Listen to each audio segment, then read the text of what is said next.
Hello बच्चा party, कैसे हैं आप सब लोग? सब बढ़िया बच्चों। पिछले लेक्चर के स्टार्ट में मैंने आपको एक छोटी सी अपनी जिंदगी की कहानी बताई थी और कहा था कि मैथ्स और फिजिक्स एक जैसे हैं, प्रैक्टिस के बिना नहीं चलेंगे, है ना। और मैंने आपसे कहा था कि अब हम एनसीईआरटी के क्वेश्चंस वगैरह करेंगे। तो आज ऐसे ही कुछ ब्रेनस्टॉर्मिंग कॉन्सेप्ट्स आपके सामने आने वाले हैं, क्योंकि आज के फिजिक्स के लेक्चर में एग्जाम्पलर क्वेश्चंस की हम शुरुआत करेंगे। बेटा एग्जाम्पलर क्वेश्चंस हम दो पार्ट्स में करने वाले हैं, ठीक है। तो जो लेक्चर 14 होगा उसमें एग्जाम्पलर पार्ट 2 करेंगे, बेहद इंपॉर्टेंट है नीट के लिए भी। और आजकल सीबीएसई ने भी अपना क्वेश्चन पेपर का लेवल जो है थोड़ा बढ़ा दिया है। इस साल का अगर आप रिजल्ट देखोगे फिजिक्स का तो पिछले साल से काफी डाउन है, क्योंकि पेपर का लेवल भी अच्छा था, है ना। तो सीबीएसई वाले बच्चों के लिए भी ये बहुत इंपॉर्टेंट है, ठीक है। मतलब मैं आपके लिए सोच रही हूँ कैसे आपको कॉन्सेप्ट समझ में आ जाए। अभी कुछ एक्सपेरिमेंट कर रही थी, होपफुली अगले क्लास में आपको एक्सपेरिमेंट दिखाऊंगी। टी शर्ट भी गीली हो गई है ना। खैर एनीवेज हम लेक्चर पे ध्यान देंगे। मैडम की टी शर्ट गीली होगी आपके लिए एक्सपेरिमेंट करते करते, है ना। तो जो लेक्चर है बेटा यहाँ पे अगर मैं प्रैक्टिस करा रही हूँ तो इतनी तो छोटी सी उम्मीद मैं आपसे करती हूँ, कम से कम डीपीपी आप सॉल्व कर आओगे। कमेंट बॉक्स में आप अपने क्वेश्चंस लिख सकते हो। जब आप यूट्यूब पे लेक्चर देख रहे हो, कहीं भी यार क्वेश्चंस बोलने के लिए कितने सारे प्लेटफॉर्म है, लेकिन जब आप सॉल्व करते हो, डाउट्स आते हैं, उसको डिस्कस करते हो तो बड़ा अच्छा लगता है, ठीक है। तो जरूर डिस्कस करना। अब एग्जाम्पलर क्वेश्चन पहला आपके सामने है। क्वेश्चन पढ़ते हैं और क्वेश्चन पढ़कर अपन को क्या समझ आ रहा है उसकी बात करेंगे, फिर ऑप्शंस पढ़ेंगे, ठीक है। So two positive charges Q2 Q3 are fixed along the y axis. देखो फिगर में कहाँ है, ये रहा Q2 Q3। क्या दिया है इनके बारे में? पॉजिटिव चार्जेस हैं और ये y एक्सिस पे फिक्स्ड है। Exert a net force, electric force in the positive x direction. Net force लगा रहे हैं पॉजिटिव x डायरेक्शन में ऑन अ चार्ज Q1 के ऊपर पॉजिटिव x डायरेक्शन में ये फोर्स लगा रहे हैं। चलो इनका नेट फोर्स यहाँ बना लिया जाए। इनका नेट फोर्स यहाँ पे बना लिया जाता है। इन दोनों चार्जेस की वजह से इस पे लगने वाला जो नेट फोर्स है ये बना दिया पॉजिटिव x डायरेक्शन में, ठीक है। If positive charge Q is added at x0, यहाँ पे आपको दिख रहा होगा कि यहाँ किसी पोजीशन पे एक पॉजिटिव चार्ज जो है x0 पे अपन ने ऐड कर दिया, ठीक है। द फोर्स ऑन Q1, तो बेसिकली अगर जो कहानी पूछी जा रही है Q1 के ऊपर लगते हुए फोर्स के बारे में कहानी पूछी जा रही है, जितनी अपनी बुद्धि फिगर को देखकर काम करती है अपन चला लेते हैं, है ना। ओके बेटा आप देख सकते हो कि Q2 है ना और Q3 का नेट फोर्स इस डायरेक्शन में कब हो सकता है? तभी हो सकता है, पहले तो ये आपको पता है कि जो Q2 है ये Q1 पे जो भी फोर्स लगाएगा, है ना, वो सेंट्रल फोर्स होगी। तो ये जो लाइन इन दोनों को ज्वाइन कर रही है उस लाइन के अलोंग ये फोर्स लगना चाहिए, है ना। ये लाइन जो इन दोनों को ज्वाइन कर रही है इस लाइन के अलोंग जो है फोर्स लगना चाहिए।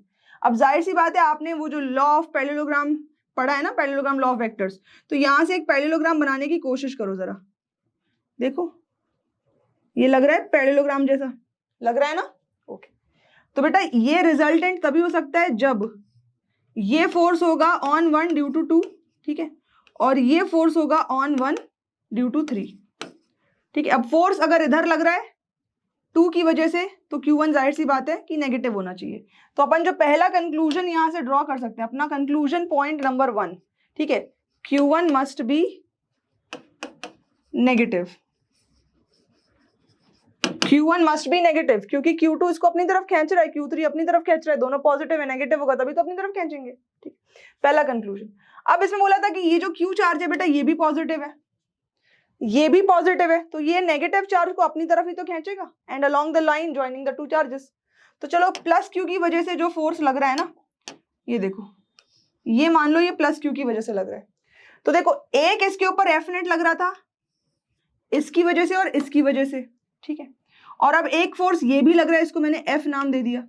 तो माइनस Q पे दो फोर्स जो अब लग रहे हैं, ठीक है, दो फोर्स जो माइनस Q पे लग रहे हैं, एक F और एक F नेट। इसमें F और F नेट में से कोई भी बड़ा छोटा हो सकता है depending upon the magnitude of the charges, ठीक है। बट एनीवेज अब जो भी इसके ऊपर रिजल्टेंट होगा, इन दोनों का जो भी रिजल्टेंट होगा वो इधर ही लगेगा, किधर, x के अलोंग लगेगा, दोनों फोर्सेस x के अलोंग है ना, और दोनों फोर्सेस सेम डायरेक्शन में है, तो जो रिजल्टेंट होगा, रिजल्टेंट का जो मैग्नीट्यूड होगा जाहिर सी बात है वो क्या होगा, जो पहले इसके ऊपर फोर्स लग रहा था F नेट उससे बड़ा होगा। ये दोनों जो फोर्स लगा रहे थे F नेट, अब इसमें एक और फोर्स जोड़ दो तो फोर्स बढ़ जाएगा, फोर्स इंक्रीज हो जाएगा, ठीक है। तो force on Q1 will be increased due to addition of plus Q charge. Homework question आ गया, कमेंट बॉक्स में कमेंट करके बताना कि ये जो पॉजिटिव चार्ज यहाँ पे दिया हुआ है ये पॉजिटिव ना होता और ये नेगेटिव होता। अगर ये नेगेटिव होता तब इस Q1 के ऊपर लगने वाले फोर्स पे क्या फर्क पड़ता, कमेंट करके मुझे बता देना, ठीक है। ओके, तो अब ऑप्शन पढ़े, shall increase along the positive x axis. हाँ जी भैया जी, बिल्कुल यही होगा, force on Q1 will be increased. और कहां लग रहे हैं, एक्स डायरेक्शन में, तो एक्स डायरेक्शन इंक्रीज होगा, तो ऑप्शन ए सही है। Shall decrease in the positive x direction, बिल्कुल गलत। Shall point along the negative x axis, बिल्कुल गलत। कहां से नेगेटिव एक्स एक्सिस पे लगेगा, है ना। Shall increase but the direction changes because of the intersection of Q with Q2 and Q3, ये भी गलत है, ठीक है। डायरेक्शन हमेशा एक्स के अलोंग फिक्स्ड है, इसकी डायरेक्शन हमेशा एक्स के अलोंग फिक्स्ड है बेटा, ठीक है। ओके, अगले सवाल की तरफ आ गए। अ पॉइंट पॉजिटिव चार्ज, यहाँ पे अगर आपको ना दिख रहा हो तो बता दूं, यहाँ पे प्लस क्यू ये पॉइंट पॉजिटिव चार्ज जो है लिखा हुआ है। Is brought near an isolated conducting sphere, ये आइसोलेटेड कंडक्टिंग स्फीयर आपको चार दिख रहे हैं फिगर में, तो पॉजिटिव चार्ज को अपन ने आइसोलेटेड कंडक्टिंग स्फीयर के पास रख दिया, ठीक है। The electric field is best given by, चारों में से कौन सा जो फिगर है वो बिल्कुल बेस्ट इलेक्ट्रिक फील्ड बता रहा है। पहले अपन को पता है कि अगर कंडक्टिंग स्फीयर है और उसके पास आप कोई आइसोलेटेड पॉजिटिव चार्ज लाते हो, पहले इंडक्शन होगा, नियर एंड पे नेगेटिव चार्ज यहाँ पे बन जाना चाहिए और फार एंड पे यहाँ पे पॉजिटिव चार्ज बन जाना चाहिए, अपन को पता है, करेक्ट। ओके, दूसरी कहानी अपन को ये पता है कि कंडक्टिंग सरफेस पे चार्ज स्टैटिक है। चार्ज स्टैटिक होने का मतलब कि चार्ज मूव नहीं कर रहा, चार्ज सरफेस पे मूव नहीं कर रहा, मतलब फील्ड का कोई भी कंपोनेंट सरफेस के टेंजेंशियल नहीं होना चाहिए, अलोंग द सरफेस नहीं लगना चाहिए।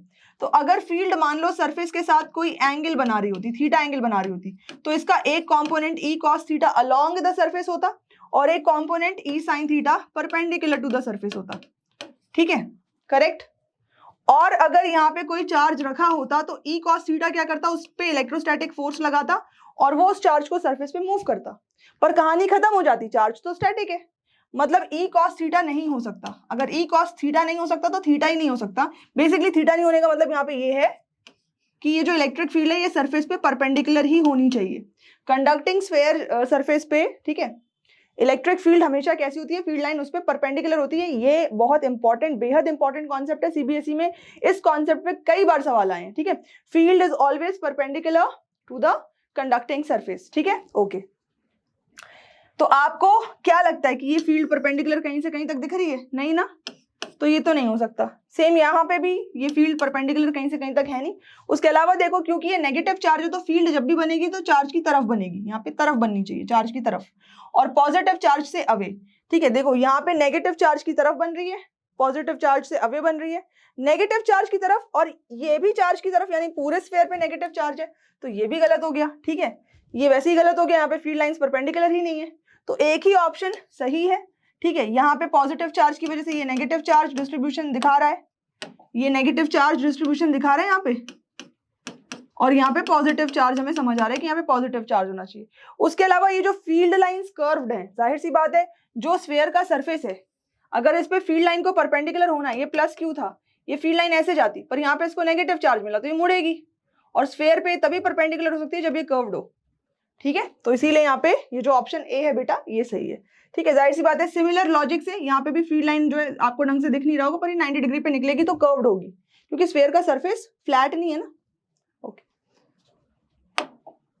अब आते हैं अपन थर्ड क्वेश्चन पे।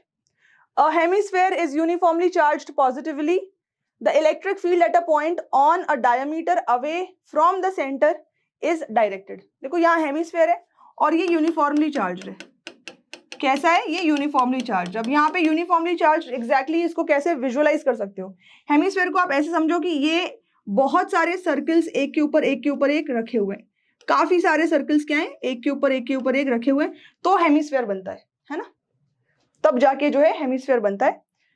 अब ये सारे के सारे जो सर्कल्स हैं, सारे के सारे जो सर्कल्स हैं, इनके ऊपर पॉजिटिव चार्ज डिस्ट्रीब्यूटेड है, इनके ऊपर क्या बेटा, पॉजिटिव चार्ज डिस्ट्रीब्यूटेड है। ये ढंग से अगर आपको नहीं समझ में आ रहा तो इसको विजुअल, इसको कट करना शुरू करो, ठीक है। आरी लेकर इस हेमिस्फीयर को काटना शुरू करो, तो एक जो रिंग बनेगी ना, जैसे ये क्रॉस सेक्शन निकालोगे तो वो रिंग जैसी दिखेगी आपको, ठीक है, और हर रिंग के बाउंड्री पर, हर सिंगल रिंग के बाउंड्री पर पॉजिटिव चार्ज डिस्ट्रीब्यूटेड है। ठीक है, ओके, क्यों बताया उसका भी रीजन बताऊंगी। फिर बोला है the electric field at a point on a diameter away from the centre. ठीक है, electric field at a point on a diameter, ठीक है, अवे फ्रॉम द सेंटर।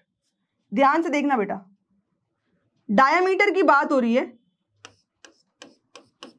तो ये जो आपको दिख रहा है, बाकी सब जगह तो अगर मैंने इसको इससे ज्वाइन कर दिया, ये रेडियस है, ये सारे रेडियस है ना, यहां से यहां तक ये डायमीटर है। तो ये जो सबसे बेस जो है, बेस को मैं अलग कर दूं तो बेस के ऊपर आपको ऐसे बहुत सारे डायमीटर मिलेंगे, ये आपका सेंटर हो गया। ठीक है, यहाँ पे बीचों बीच ये सेंटर हो गया। अब बोला है electric field at a point on a diameter, कोई भी एक डायमीटर ले लो, एक डायमीटर ले लो, away from the centre, centre से थोड़ा दूर चलो, डायमीटर पे सेंटर से थोड़ा दूर चलते हैं, सेंटर से अपन क्या करते हैं, थोड़ा दूर चलते हैं, कोई भी पॉइंट ले लिया डायमीटर पे और सेंटर से थोड़ा सा दूर ले लिया अपन ने उसको, बस ये पॉइंट पी ले लिया। तो पी पॉइंट पे जो इलेक्ट्रिक फील्ड होगी कैसी होगी, परपेंडिकुलर टू द डायमीटर, क्या डायमीटर के परपेंडिकुलर होगी, पैरेलल टू द डायमीटर, क्या डायमीटर के पैरेलल होगी, at an angle tilted towards the diameter या at an angle tilted away from the diameter. ये जो पूरा क्वेश्चन है ना बेटा, ये विजुअलाइजेशन पर है, आपको दिमाग एकदम खोलना पड़ेगा, इसको विजुअलाइज करना पड़ेगा। ठीक है, समझना बात को। मैं यहाँ पे कोई भी पॉइंट ले रही हूँ डायमीटर के ऊपर, यहाँ पे ये हेमिस्फीयर बना हुआ है। ठीक है, देखो बेटा, यहाँ पे कोई पॉजिटिव चार्ज है, इसकी वजह से रेडियली आउटवर्ड फील्ड ऐसी बनेगी, यहाँ पे कोई पॉजिटिव चार्ज है, रेडियली आउटवर्ड फील्ड ऐसी बनेगी। कोई भी पॉइंट ले लो हेमिस्फीयर के ऊपर, फील्ड क्या करेगी, ऐसी बनेगी। करेक्ट है, लेते जाओ पॉइंट। ठीक है, तो फील्ड ऐसी बनेगी। आप देख रहे हो पॉइंट के अक्रॉस जो फील्ड लाइन है, इस पॉइंट के अक्रॉस जो फील्ड लाइन है वो एक कोनिकल गुच्छा बना देगी। क्या बना देगी, कोनिकल गुच्छा बना देगी। अब कैसा कोनिकल गुच्छा, ये पॉइंट था। ठीक है, तो इस पॉइंट के चारों तरफ आपको फील्ड दिखेगी, ऐसी ऐसी ऐसी ऐसी ऐसी ऐसी ऐसी ऐसी और नीचे भी, नीचे भी। ठीक है, अब इसको विजुअलाइज कैसे किया जाए, मैंने यहाँ पे स्फेयर लिया है, स्फेयर लिया है, पर अपन सिर्फ ये लोअर हेमिस्फीयर की बात करते हैं, लोअर हेमिस्फीयर की बात करते हैं। ठीक है, तो यहां पे ये लो डायमीटर है, इस पॉइंट की अपन बात करते हैं। ठीक है, तो यहां कोई पॉजिटिव चार्ज था, इसकी वजह से फील्ड ऐसी, यहां कोई पॉजिटिव चार्ज था, फील्ड ऐसी। ये जो दो पॉइंट है, ठीक है, ये जो दो पॉइंट है, क्या इनके दो कॉम्प्लीमेंट्री पॉइंट भी होंगे? नहीं समझ आ रहा तो आप इस ग्लास को देखो, ये कंप्लीटली हेमिस्फीयर नहीं है, ये कंप्लीटली हेमिस्फीयर नहीं है। पर बेटा अगर मैं इसका कोई भी डायमीटर ले लूं, कोई भी डायमीटर ले लूं और डायमीटर का कोई भी पॉइंट ले लूं, ठीक है, तो देखो उस डायमीटर के अक्रॉस ये सिमेट्रिक है ना, है कि नहीं है बताओ? डायमीटर खींचो तो उसके अक्रॉस ये ग्लास दो इक्वल पार्ट्स में डिवाइड होगा। करेक्ट है। अब डायमीटर के कोई, यहां से देखो, यहां से एक फील्ड जा रही है ऐसे, ऐसे जा रही है, फिर यहां से एक फील्ड जा रही है ऐसे, तो ये कितनी सारी फील्ड लाइन ऐसे गुच्छा बना देंगी। तो जाहिर सी बात है कोई भी एक पॉइंट के अक्रॉस दूसरा पॉइंट ऐसा होगा जो एक फील्ड ऐसे भेज रहा है और एक फील्ड ऐसे भेज रहा है, ऐसे भेज रहा है। करेक्ट है, सारी बाहर की तरफ निकल रही हैं, देख लो बाहर की तरफ निकल रही हैं। आप जब भी कोई एक पॉइंट लोगे तो ठीक बिल्कुल सिमेट्रिक दूसरा पॉइंट भी आपको मिलेगा। ये हेमिस्फीयर है ना, तो इसका एक आगे का हिस्सा है और एक पीछे का हिस्सा है।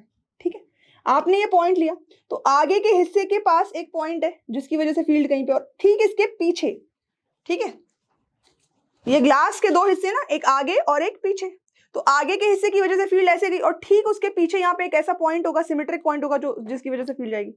तो ये पक्का ना पक्का उस पॉइंट के अक्रॉस कोई ना कोई ऐसे दो सिमेट्रिक पॉइंट मिलते जाएंगे, और जब भी इन दो सिमेट्रिक पॉइंट्स की वजह से आप फील्ड बनाओगे, है ना, जब भी आप दो सिमेट्रिक पॉइंट्स की वजह से फील्ड बनाओगे, तो जब भी आप उनका रिजल्टेंट निकालोगे, सिमेट्रिक पॉइंट की वजह से फील्ड बनाओगे, तो ये एंगल इक्वल बनेंगे, ये एंगल थीटा बनेगा, ये एंगल थीटा बनेगा। करेक्ट है, तो इनका जब भी रिजल्टेंट निकलेगा वो हमेशा परपेंडिकुलर टू द डायमीटर आपको मिलेगा। ऑलवेज कैसा मिलेगा? परपेंडिकुलर टू द डायमीटर मिलेगा। ठीक है, तो इसका सही आंसर क्या है? Perpendicular to the diameter. Parallel to the diameter गलत है, एट एन एंगल नहीं होगा, एट एन एंगल को एंगल की बात ही नहीं है, परपेंडिकुलर टू द डायमीटर है। इसको जरा सा भी विजुअलाइज करोगे ना अपने दिमाग में तो आपको ये समझ में आ जाएगा, ठीक है। और नहीं तो चलो मैं इस ग्लास को कैमरे के पास लाके देखती हूँ कि पहले आपको ये कैमरे पे दिख रहा है कि नहीं। ये ग्लास दिख रहा है बेटा कैमरे पे, है ना। अब ध्यान से देखना, मैंने 2 डॉट बनाने हैं।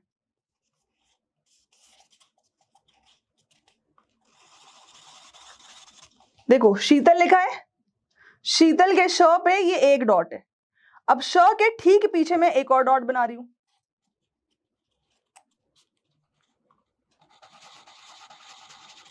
ठीक है। ये श के ठीक पीछे दूसरा पेंसिल का डॉट है, आपको दिख रहा है बेटा।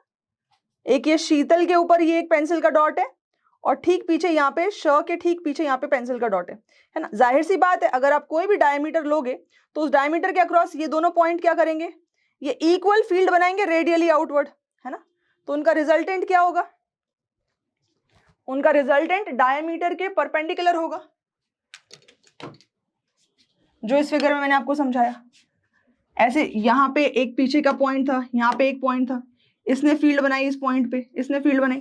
तो जब भी आप इसका रिजल्टेंट निकालोगे वो हमेशा क्या होगा, परपेंडिकुलर टू द डायमीटर होगा, ठीक है। इसको विजुअलाइज करने के लिए कटोरी लेना, आज हाथ में किचन में जाना, कटोरी लेना, ठीक है। कटोरी के डायमीटर पे कोई भी पॉइंट रखो और देखना आपको हमेशा उसके अक्रॉस कोई भी ऐसे 2 सिमेट्रिक पॉइंट मिलते जाएंगे जो डायमीटर के अक्रॉस कैसी सिमेट्रिक फील्ड बनाएंगे, जिसकी जो रिजल्टेंट होगी always perpendicular to the diameter बनेगी, ठीक। ओके बच्चा बाड़ी, कोई क्वेश्चन मिस कर दिया क्या हमने, नहीं करा ना। ये क्या हो गया, कहाँ गए क्वेश्चंस, कहाँ चले गए भाई, कहाँ गए क्वेश्चंस, गायब हो गए क्वेश्चंस। अच्छा कुछ ब्लैंक स्लाइड्स आ गई थी, कोई बात नहीं। तो बेटा अब चलते हैं अपन अपने अगले सवाल की तरफ। यहां पे ये डॉट गलत जगह लगा दिया हमारे डीटीपी ऑपरेटर ने। किसका साइन है ये, closed integral E dot ds। सवाल किसके ऊपर है, फ्लक्स के ऊपर, फॉर अ क्लोज्ड सरफेस। ये क्या सिग्निफाई करता है, ये एक्सप्रेशन अकेला, इतना मैथमेटिकल एक्सप्रेशन क्या सिग्निफाई करता है, ये electric flux across closed surface, ये सिग्निफाई करता है, ठीक है। ओके, तो electric flux across closed surface basically expression के हिसाब से 0 दिया हुआ है। देन तो बेटा फटाफट इन चारों ऑप्शंस को पढ़ो, जरा जल्दी से चारों ऑप्शंस को पढ़ो, ठीक है। और सोचो दिमाग में कि आपके हिसाब से सही आंसर क्या होगा। पहला ऑप्शन क्या है, the electric field inside the surface and on it is 0. The electric field inside the surface is necessarily uniform, ठीक है। यहाँ पे स्पेलिंग लिख दे रही हूं मैं, ठीक है। So the electric field inside the surface and on it is 0. Surface के ऊपर और अंदर फील्ड 0 होनी चाहिए, क्या इसका ये मतलब है। The electric field inside the surface is necessarily uniform. The number of flux lines entering the surface must be equal to the number of flux lines leaving it. The charges must be necessarily outside the surface.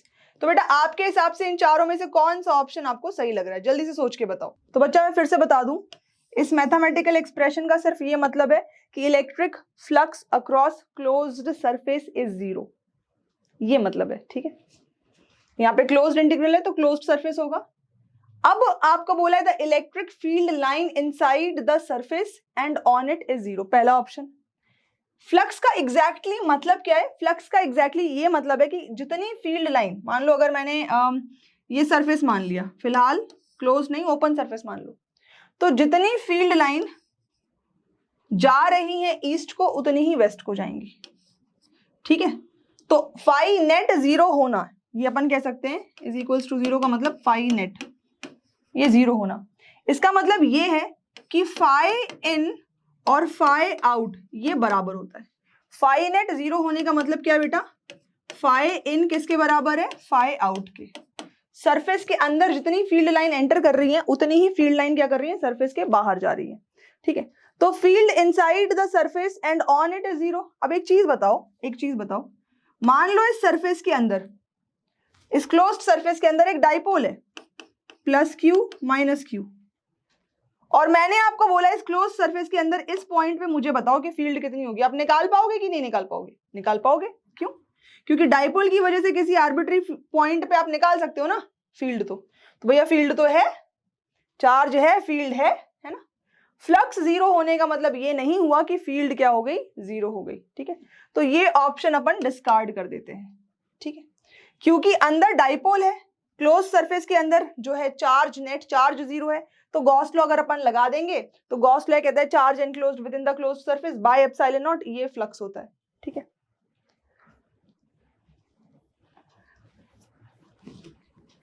Charge enclosed with in the closed surface by epsilon not, ये flux होता है। तो अगर charge enclosed zero हुआ तो flux zero हुआ, but अगर dipole है तो फील्ड तो होगी, है ना, तो इसीलिए गलत हो गया। The electric field inside the surface is necessarily uniform. अंदर जो इलेक्ट्रिक फील्ड है वो यूनिफॉर्म ही होनी चाहिए, बता दिया। क्या डाइपोल की वजह से यूनिफॉर्म फील्ड होती है? नहीं, तो नेसेसरली यूनिफॉर्म वाला पॉइंट भी खत्म हो जाता है। The number of flux lines entering the surface must be equal to the number of flux lines leaving the surface. ये फैक्ट बात है, क्योंकि इस एक्सप्रेशन का मतलब है कि फाइनाइट जीरो ना, फाइनाइट जीरो होने का मतलब फाइन पाई आउट बराबर, तो ऑप्शन सी अपना सही हो गया। ठीक है, फिर all charges must necessarily be outside the surface. जो भी चार्जेस हैं वो आउटसाइड द सरफेस ही होने चाहिए। All charges must necessarily be outside the surface. यहां पे एक छोटा सा करेक्शन है। ठीक है, ऑल चार्जेस अगर बोला जाए, ठीक है, कि अंदर के चार्ज की, क्लोज्ड सरफेस के अंदर की चार्ज की बात करी जाए, तो बेटा क्यू नेट जीरो है। क्यू नेट जीरो है, इसको अपन लिख सकते हैं, ये लिख सकते हैं कि क्यू नेट जीरो है ना। तो अगर क्यू नेट जीरो है और क्लोज्ड सरफेस के फ्लक्स की बात करी जा रही है, तो चार्ज कहां होगा? अंदर तो क्यू नेट जीरो है, इनसाइड। ठीक है, तो चार्ज कहां होगा? चार्ज क्या होगा? Outside the surface, closed surface के बाहर होगा चार्ज।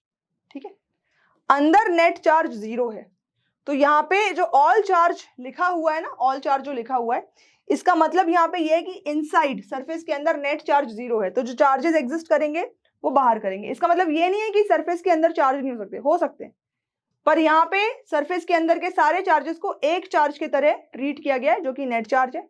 तो नेट चार्ज सरफेस के अंदर जीरो है, तो चार्जेस कहाँ हुए? बाहर हुए, इसीलिए डी ऑप्शन भी सही है। ठीक है, इसीलिए यहाँ पे सी और डी दो ऑप्शन सही है।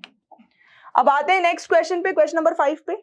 If there were only one type of charge in the universe, पूरे यूनिवर्स में सिर्फ एक ही तरीके का चार्ज होता, only one type of charge in the universe, then इसमें से कौन सा जो फैक्टर है वो सही होता, बताओ। ऑफ कोर्स ये सारे क्लोज्ड सरफेस के लिए आपको दिए हुए, यहाँ पे ध्यान देना। ठीक है, लेफ्ट साइड पे जितने भी इंटीग्रल्स हैं ये सारे के सारे किसके लिए? क्लोज्ड सरफेस के लिए। ई डॉट डी एस, ये एक्सप्रेशन किसका है? फिर से बता दूं, फाई नेट का है। ये एक्सप्रेशन किसका है? फाई नेट का है। तो बोला गया है इज इक्वल्स टू जीरो, ये होता equals to zero on any surface. ठीक है, चलो इसको भी एक बार फटाफट आप रीड करो, चारों ऑप्शंस इसके रीड करो बेटा। ठीक है, तो बोला गया है equals to zero on any surface, फिर बोला गया है equals to zero if the charge is outside the surface, फिर बोला गया है कुड नॉट बी डिफाइंड। भैया कुड नॉट बी डिफाइंड तो अपन कह नहीं सकते, अगर अपने पास एक सिंगल चार्ज है तो सिंगल चार्ज की वजह से फ्लक्स तो अपन डिफाइन कर सकते हैं, है ना। अगर एक चार्ज है तो चार्ज की वजह से फ्लक्स डिफाइन कर सकते हैं, तो सी ऑप्शन गलत हो जाता है। ठीक है, बात करते हैं डी ऑप्शन की। E dot d s equals to Q by epsilon naught if charges of magnitude Q were inside the surface. ये तो फैक्ट है, अगर एक सिंगल चार्ज ही होता, क्यू चार्ज है, सिंगल चार्ज होता और वो किसी क्लोज्ड सरफेस के अंदर होता, तो उस क्लोज सरफेस के अक्रॉस फ्लक्स तो क्यू बाय एप्सिलॉन नॉट होता ही होता, ये तो अपन को पता है, तो गॉस लॉ है। तो डी तो वैसे ही सही है, सी गलत है और डी सही है, इतनी बात पक्की है। अब अपन को खेलना है ए और बी के बीच में, ध्यान से देखना। E dot d s equals to zero, flux is zero if the charge is outside the surface. Flux is zero if the charge is outside the surface. तो अपन ने जो गॉस लॉ पढ़ा है ना,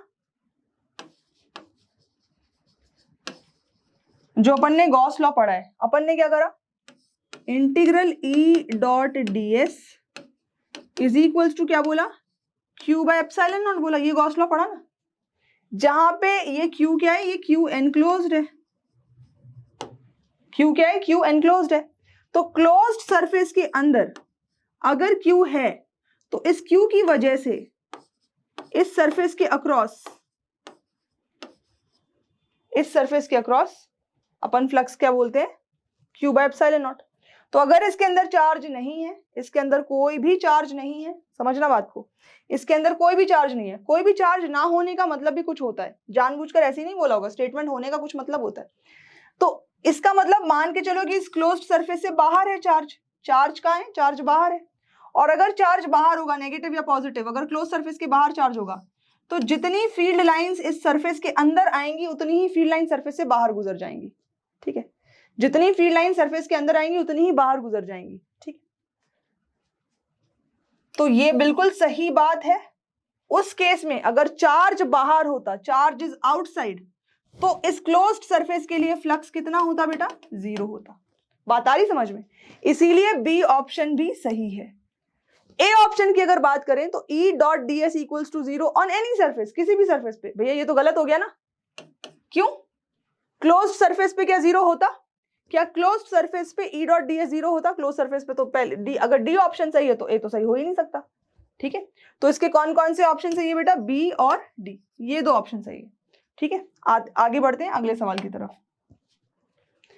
Consider a region inside which there are various types of charge, but the total charges is 0 at points outside the region। तो कोई reason है, इस रीजन में वेरियस चार्जेस हैं Q1, Q2, Q3, पर यहाँ पे जो भी Q नेट है बेटा, रीजन के अंदर जो भी Q नेट है वो 0 बोला गया है। At points outside the region, अब बात हो रही है इस रीजन के बाहर कोई भी पॉइंट ले लो, तो इस रीजन के बाहर किसी भी पॉइंट पे, part A, the electric field is necessarily 0। क्या बाहर, अगर यहाँ पे आपको बोला रीजन के अंदर Q नेट 0 है, Q नेट 0 है, ठीक है, तो यहाँ पे क्या इलेक्ट्रिक फील्ड नेसेसरीली 0 होनी चाहिए बाहर। उसके बाद बोला गया है the electric field is due to the dipole moment of the charge distribution only. Electric field जो है, जो भी चार्ज डिस्ट्रीब्यूशन का जो भी नेट डाइपोल मोमेंट होता है, क्या उसी की वजह से फील्ड होती है, ओके। उसके बाद बोला है the dominant electric field is proportional to 1 by r³ for large r where r is the distance from origin in this region।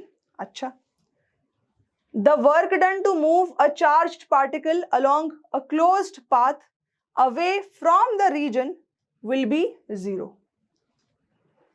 The work done to move a charged particle along a closed path away from the region will be 0।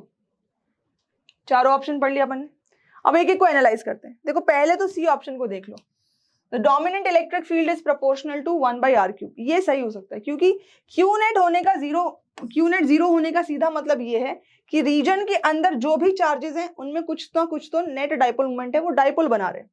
हो सकता है कि आप कहो कि एक -2Q है, एक +4Q है और फिर एक 2Q है, फिर एक -2Q है, ठीक है। आप ऐसा भी कह सकते हो, ये भी कह सकते हो, पर इन दोनों का नेट क्या हो जाएगा, -4Q।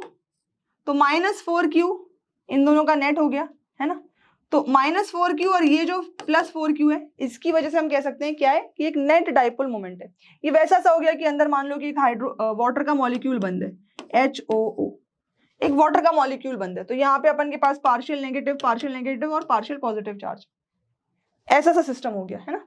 पर इस सिस्टम में क्या है बेटा, इस सिस्टम में नेट डाइपोल मोमेंट जो है वो क्रिएट हो रहा है, ठीक है, नेट डाइपोल मोमेंट जो है वो क्रिएट हो रहा है। और अगर डाइपोल मोमेंट क्रिएट हो रहा है तो इस रीजन के बाहर जो पॉइंट्स होंगे, ठीक है, for large values of r अपन को पता है कि अगर डाइपोल बनता है तो जो फील्ड होती है वो 1 by r³ के प्रोपोर्शनल होती है। तो बोला है at points outside the region, बाहर वाले रीजन की बात हो रही, सारी कहानी बाहर वाले रीजन की है। तो रीजन में भाई इलेक्ट्रिक फील्ड अगर 0 होगी तो फिर ये सी पॉइंट गलत हो जाएगा, है ना, क्योंकि अंदर डाइपोल्स बनेंगे, जो भी नेट चार्ज 0 होगा मतलब अंदर एक नेट डाइपोल सिस्टम है, नेट डाइपोल सिस्टम है तो फील्ड होगी, है ना, बाहर फील्ड होगी, तो ये तो 0 तो नहीं होगी, तो ए गलत हो गया, ठीक है, ए गलत हो गया। इसके बाद बोला है the electric field is due to the dipole moment of the charge distribution. जो फील्ड है वो डाइपोल मोमेंट की वजह से ही है, फील्ड सिर्फ और सिर्फ डाइपोल मोमेंट की वजह से ही है। तो ये फैक्ट एंटायरली सही नहीं होगा। यहां पे आप देखो क्या बोला है इस इक्वेशन में, डोमिनेंट इलेक्ट्रिक फील्ड, मतलब अंदर अगर नेट चार्जेस हैं, है ना, जीरो हैं, तो ऐसा नहीं है कि मतलब बहुत अच्छे से एक डाइपोल का डिफाइंड सिस्टम है।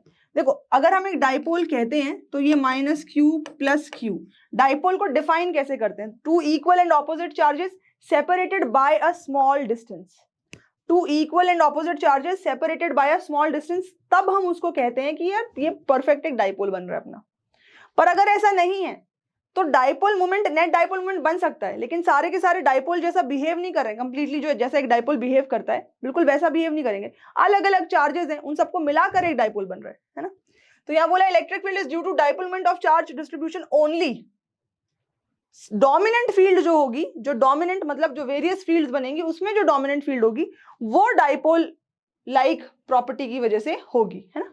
पर सिर्फ और सिर्फ डाइपोल की वजह से होगी तो ये गलत हो गया, तो ये पॉइंट यहाँ पे गलत हो गया, ठीक है। तो फिर से देख लो, ए तो गलत हो गया, बी तो गलत हो गया, सी तो सही है, सी सही है। अब रही बात डी की, क्योंकि आउटसाइड रीजन में फील्ड जीरो नहीं होगी, इस रीजन के बाहर क्यू नेट जीरो होने का मतलब ये नहीं होता कि बाहर रीजन में फील्ड जीरो हो जाए। तो यानी बाहर इलेक्ट्रिक फील्ड है, कंजर्वेटिव फील्ड है, और कंजर्वेटिव फील्ड में कोई भी चार्ज अगर आप क्लोज पाथ में मूव करोगे तो वर्क डन जीरो होना चाहिए, तो डी सही है, तो सी और डी सही है, ठीक है। इसीलिए इस ऑप्शन में क्या है, सी और डी सही है। अब आते हैं क्वेश्चन नंबर 7 पे। क्वेश्चन नंबर 7 पे, refer to the arrangement of charges in figure and a Gaussian surface of radius R with Q at the centre. ये देखो क्यू सेंटर पे है, ये गॉसियन सरफेस आपको दी हुई है, ठीक है। इस गॉसियन सरफेस का रेडियस आर बोला गया है, हाँ। Then total flux through the surface of the sphere is minus Q by epsilon naught. तो इस सरफेस के अंदर टोटल चार्ज कितना है, इसके अंदर क्यू नेट कितना है बेटा, माइनस 2q प्लस क्यू, तो माइनस क्यू है ना, माइनस क्यू नेट चार्ज है, तो कितना फ्लक्स होगा, ये सही है ना, minus Q by epsilon not, सीधे सीधे गॉस लॉ लगा दोगे। Field on the surface of the sphere, इस स्फीयर के सरफेस के ऊपर, सरफेस के किसी पॉइंट पे, ठीक है, क्या field minus Q upon 4 pi epsilon naught R square होगी, ये पूछा है, ओके। फिर पूछा है flux through the surface of the sphere due to 5q is 0। इस 5q जो कि इस सरफेस से बाहर है, तो मैंने आपको थोड़ी देर पहले बताया था कि अगर कोई क्लोज्ड सरफेस है और चार्ज उसके बाहर है, तो जितनी फील्ड लाइन उस सरफेस के अंदर जाएंगी उतनी ही फील्ड लाइन उस सरफेस से बाहर जाएंगी। तो यस 5q की वजह से फ्लक्स 0 होगा, ये बात सही है, ए सही है, सी सही है, ठीक है। Field on the surface of the sphere due to minus 2q is same everywhere. इसीलिए मैंने आपको बी का कोई जवाब नहीं दिया था, क्योंकि मैं डी का वेट कर रही थी। अब देखो अगर मैं इस माइनस 2q की बात करूं, ठीक है, तो यार इस माइनस 2q से कुछ पॉइंट तो बहुत दूर है, ये देखो ये पॉइंट बहुत दूर है, और कुछ पॉइंट इसके क्लोज हैं, कुछ पॉइंट इसके पास हैं। तो क्या माइनस 2q की वजह से सारे हर एक पॉइंट पे स्फीयर के, ठीक है, क्या फील्ड सेम रहेगी? तो जाहिर सी बात है कि माइनस 2q की वजह से हर पॉइंट पे फील्ड सेम नहीं रहेगी। So field on the surface of the sphere due to minus not same, तो डी जो है गलत हो गया, ठीक है। अब बोला है field on the surface of the sphere is minus Q by 4 pi epsilon. ये तब सही होता जब अंदर ये माइनस 2q चार्ज नहीं होता। अगर मैं बात करूं सिर्फ इस सेंटर वाले चार्ज q की वजह से, तो q की वजह से हर पॉइंट पे फील्ड कितनी होनी चाहिए, 1/4 pi epsilon naught q by r square, ये फील्ड होनी चाहिए हर पॉइंट पे, सिमेट्रिक सेम होगी, सेंटर पे रखा हुआ है। पर क्योंकि इस चार्ज की वजह से हर जगह इक्वल फील्ड तो होगी नहीं, तो फील्ड हर पॉइंट पे फिर वैरी करनी चाहिए, फील्ड हर पॉइंट पे क्या करनी चाहिए, वैरी करनी चाहिए। तो बी पॉइंट यहाँ पे गलत हो गया। तो यहाँ पे कौन कौन से ऑप्शन सही है बेटा, ए और सी सही है, ठीक है।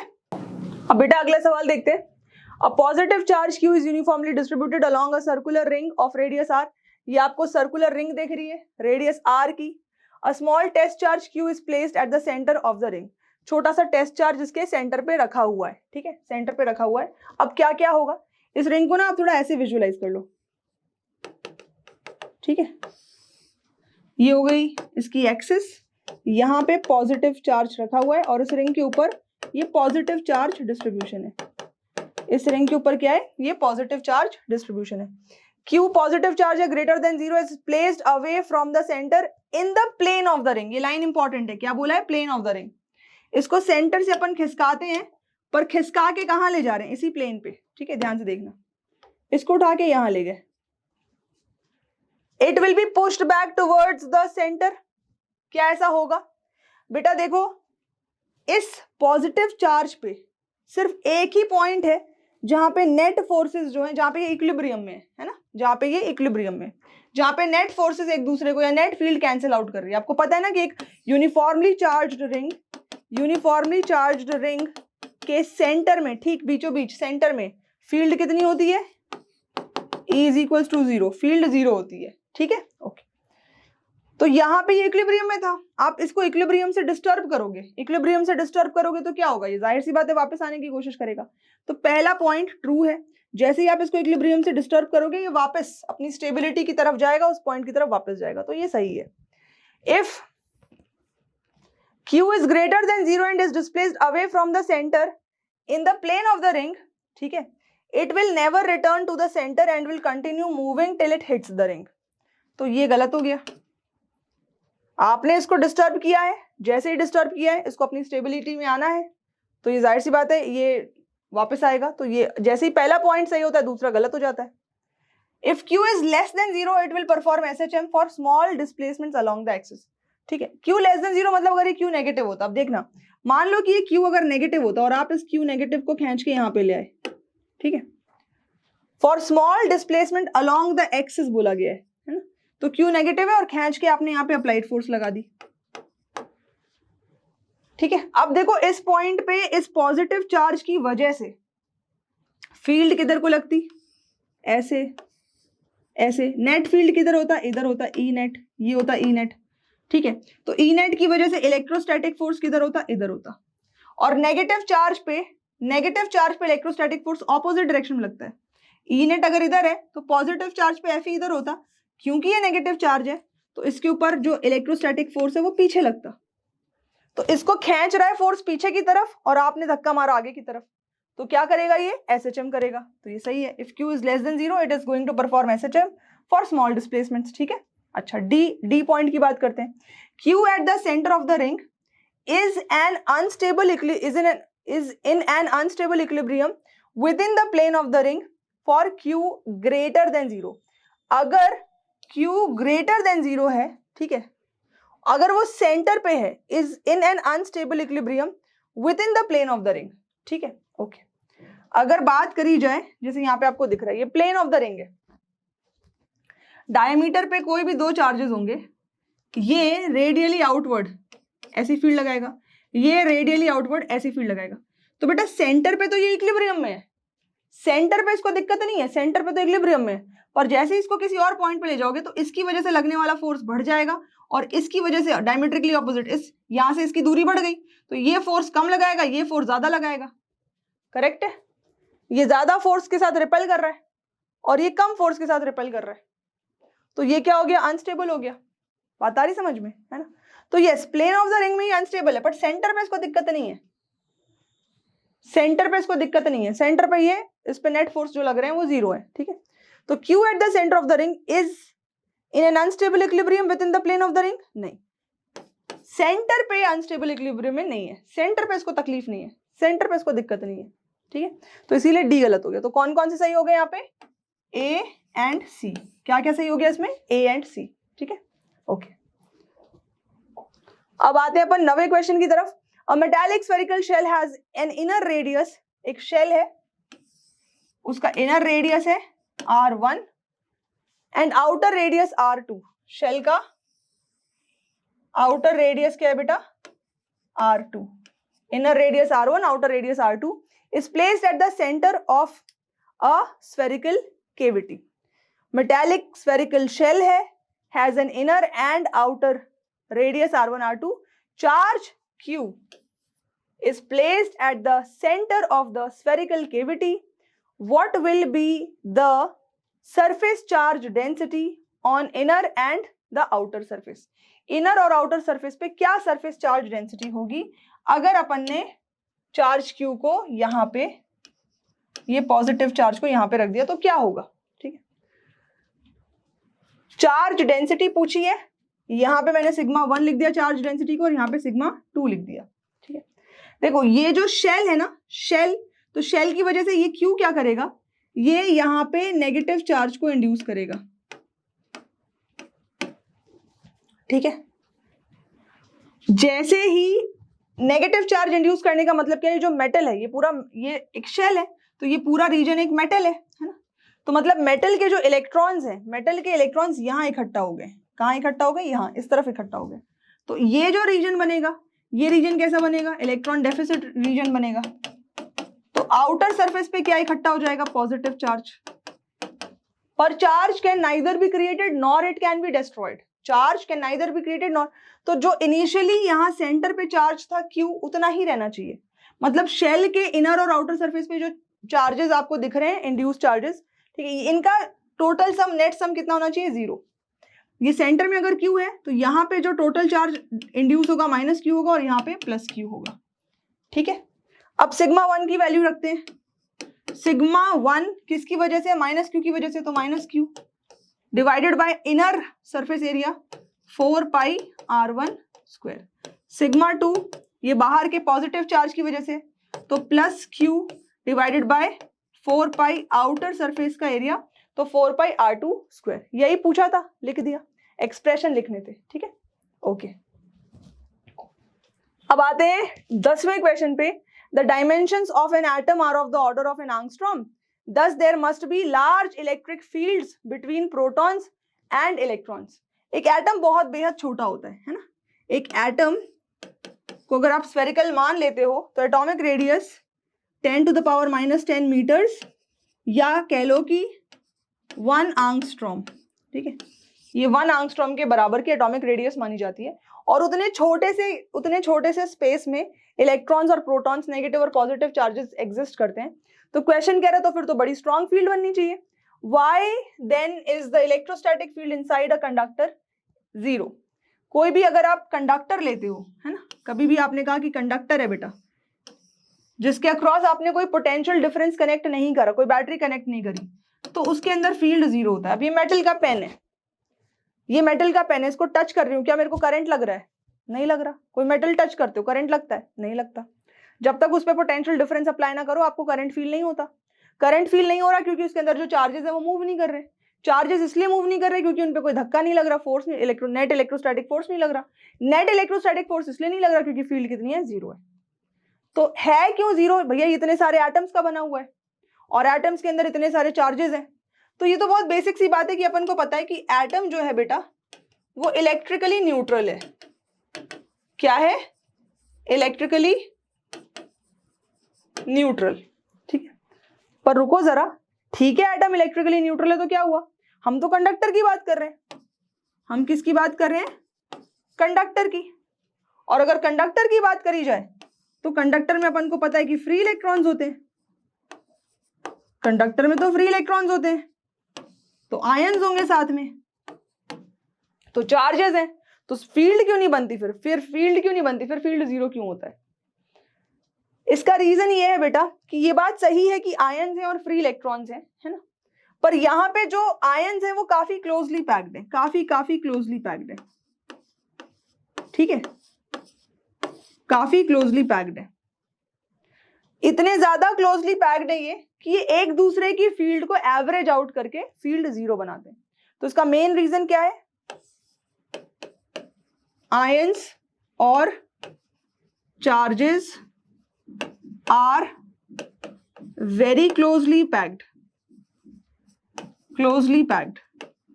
ये तो अपन को पता है कि नेट चार्ज Q नेट 0 होगा, भले इलेक्ट्रॉन फ्री हो गए, आयंस बन गए, तो भी Q नेट 0 है।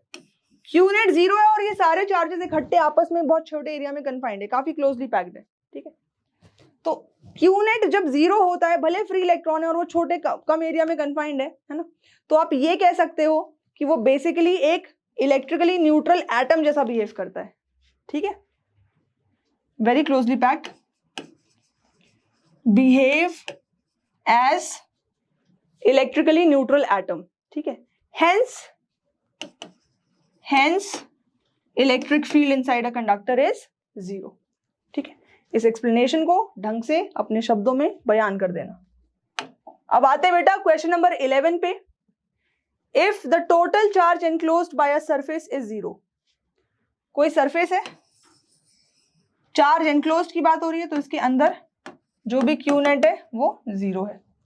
Does it imply that the electric field everywhere on the surface is 0? इसके अंदर क्यू नेट अगर 0 है तो इसका मतलब है क्या, सरफेस के किसी भी पॉइंट पे इलेक्ट्रिक फील्ड 0 होगी? अभी हमने थोड़ी देर पहले ऐसा क्वेश्चन करा था, नॉट ट्रू। क्यों?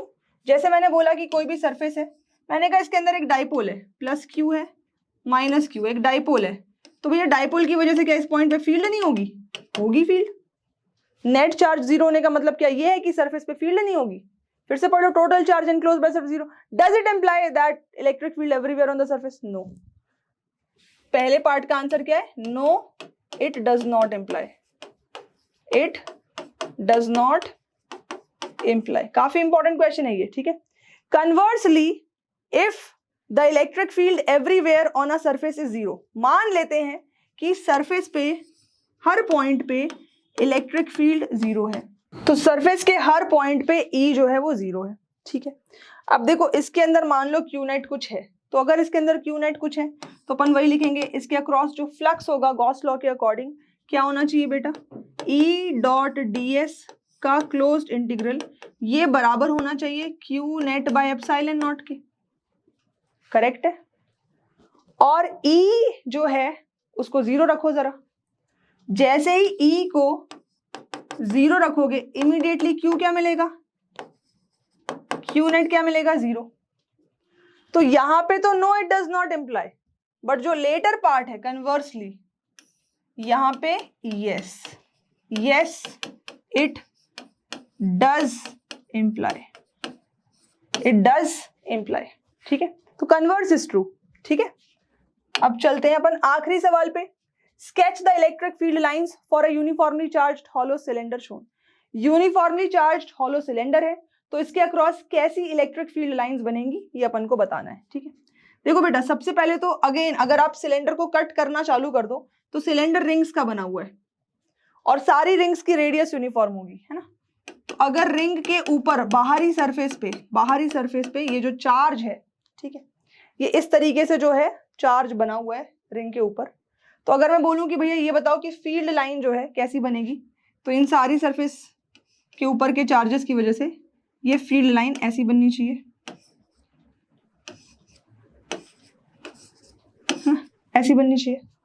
अब आप अगर ऊपर से टॉप व्यू देख रहे होते, यहां से देख रहे होते, ठीक है, देखो यहां से ऐसे ऐसे ऐसे ऐसे ऐसे, ठीक है, फिर यहां से ऐसे ऐसे, तो अगर ऊपर से आप देख रहे होते, सिलेंडर को ऊपर से देख रहे होते, तो आपको ये नीचे का हिस्सा नहीं दिखता क्योंकि सारी नीचे की फील्ड ओवरलैप करती हुई दिखती, करेक्ट।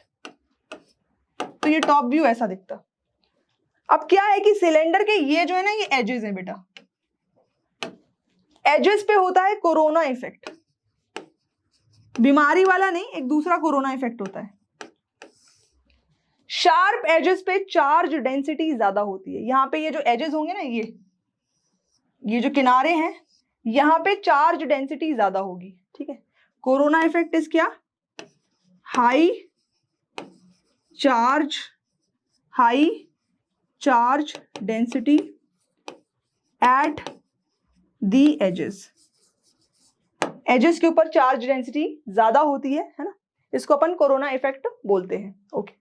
तो अब इसका क्या मतलब है high charge density at the edges का? कि जब आप सिलेंडर बनाओगे, यहां पे जो पॉजिटिव चार्जेस होंगे काफी सारे होंगे, ठीक है।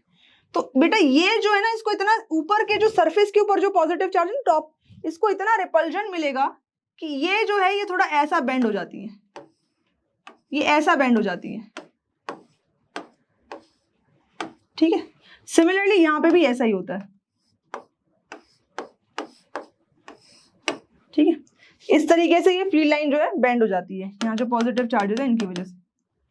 यहाँ पे सब सही चल रहा है, यहाँ पे ऐसे रेडियली आउटवर्ड दिखेंगी आपको, ठीक है। यहाँ पे अगर आप कोई भी इसका एक क्रॉस सेक्शन लोगे तो इस तरीके से रेडियली आउटवर्ड फील्ड लाइंस आप बना सकते हो। पर टॉप व्यू क्या है, ये फील्ड लाइन थोड़ी सी ऐसे ट्विस्टेड सी हो जाती है, ठीक है। तो इस तरीके से हॉलो सिलेंडर जो कि यूनिफॉर्म चार्ज डेंसिटी है उसके लिए फील्ड लाइंस बनती है। तो बच्चों आई सपोज इस लेक्चर में जो भी कंसेप्चुअल प्रॉब्लम हमने करे मैक्सिमम गॉस थ्योरम पे सारे एग्जाम्पलर से लिए हुए हैं, आपको समझ आए होंगे। एक बार उसकी प्रैक्टिस जरूर कर लेना। फिर मिलेंगे नेक्स्ट लेक्चर में, एग्जाम्पलर प्रॉब्लम सेक्शन 2 लेकर मैं आने वाली हूँ, ठीक है। एक बार इनको प्रैक्टिस करो, डीपीपी को प्रैक्टिस करो, तब फिर उन क्वेश्चंस को भी प्रैक्टिस करेंगे। थैंक यू सो मच बच्चा पार्टी।